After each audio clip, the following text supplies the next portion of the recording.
people were talking about burnout. I hear this all the time. Like, how do you avoid burnout? You're running so many businesses. Don't you burn out?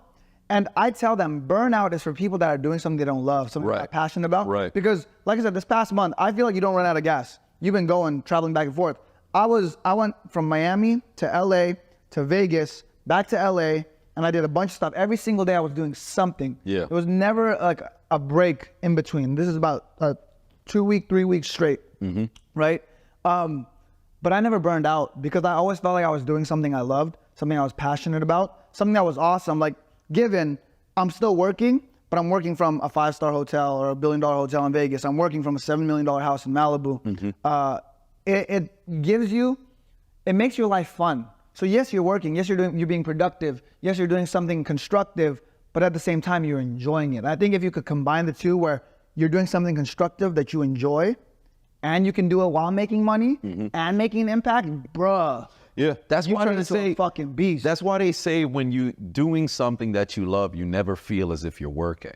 Because this entire summer, I've been all over the place. Like whether it's been back and forth to Miami, I went to Portland, I was out in Boston, Italy, I went to Europe. No, and maybe not so much Italy, but in Europe, went to Greece. I was out there. Went to Texas a couple of times. Went to Virginia.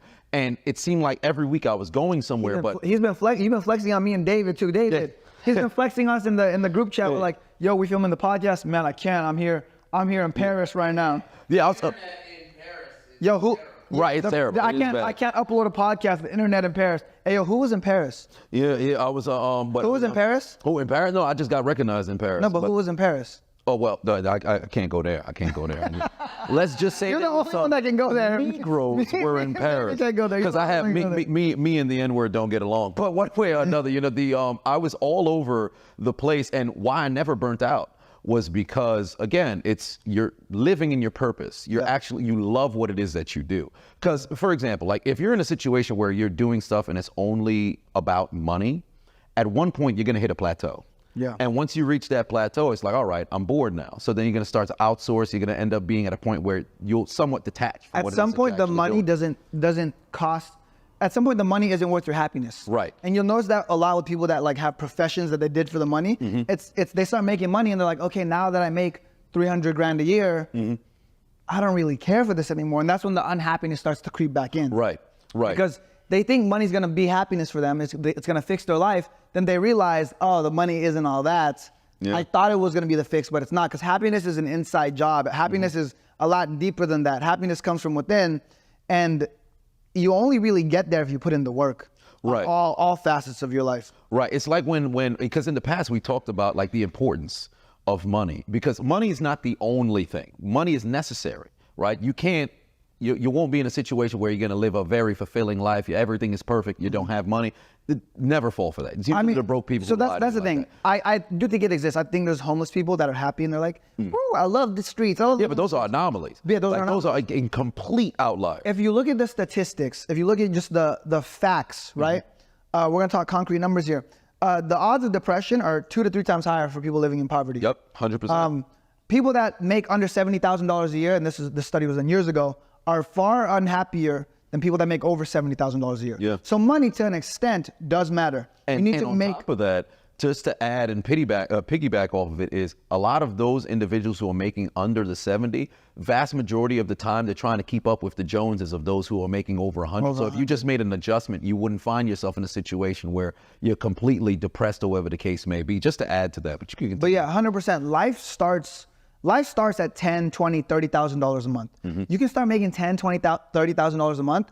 Doors will open up like you've never known. The lifestyle gap between people making, let's say you're making 5-6 grand a month versus 20-30 grand a month, the lifestyle and the happiness gap is the biggest there. Yeah. Because from 30 to 100 grand a month, and I've made this jump, you're not much happier.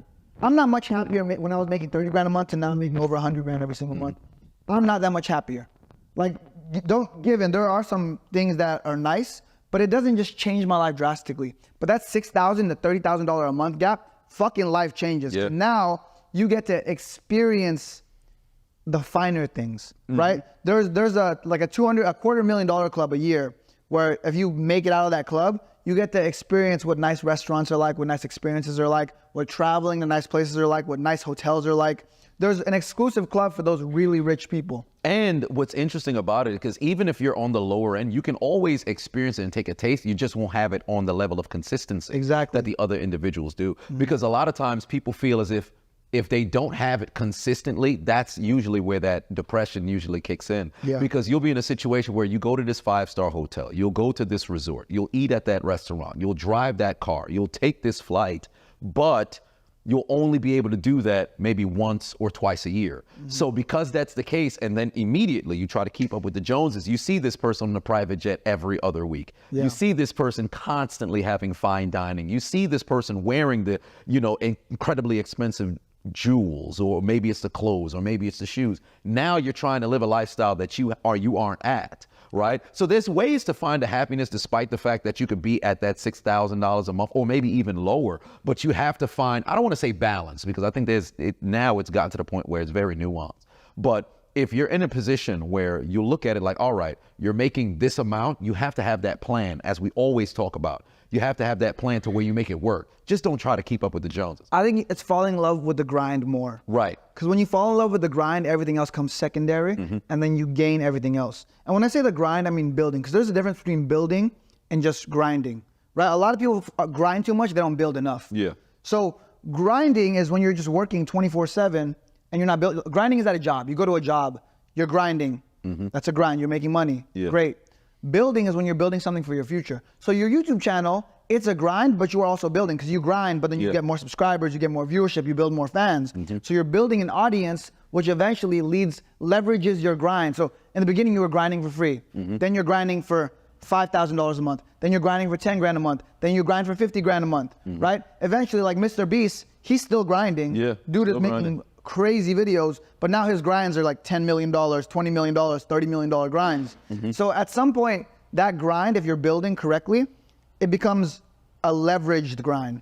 Yeah, and it goes back to purpose, because with Mr. Beast, I love the fact that you, and I'll do it like the Patrick Bet David, I love the fact that you said the Mr. Beast, because people still That was can't like a wrap their Dracula mind thing. around. Right, it's weird, because I remember he was talking to somebody, and then he had to, I love that you said that. It's funny the way it rolls off of his tongue when he says it. But the thing with the grind is people will always say, all right, well, what's the end to the means, right? Rather than the means to the end. It's the means that matters. Yeah. It's that in-between time that matters. It's just like with the gravestone analogy. It's not the birth date and the death date. It's that dash in between, right? Ooh. So because people, they constantly say, well, if the end goal is $1 million, the end goal is 10 million, the end goal is 50 million, you don't care about the journey to have got there. You only care about the end result. Ultimately, you'll look back like, man, I didn't actually enjoy the time of building and growing. Like people on social media, like anybody who goes live, if you're somebody who has 1,000 followers or you're somebody who has 100,000, you have to appreciate the moments that you go live and you have 3 people in the room, or maybe nobody's there. If you're truly enjoying the grind, you'll do it regardless. I can't tell you how many people I've encountered, because in my space in content creation, YouTube, Instagram, whatever the case is, I can't tell you how many people just quit. They'll start, they'll be like, man, nobody's watching. You have to appreciate the times that you have 10 likes. Right. You have to appreciate the time that you finally boom and you get like 50 to 100 or whatever. You have to enjoy those, because that's when it's really fulfilling. When you can smile all day knowing that you got like 10 likes on a post that you put hours into, the moment that it gets to 1,000, the numbers won't affect you. Right. You'll feel the same way because you enjoyed the process.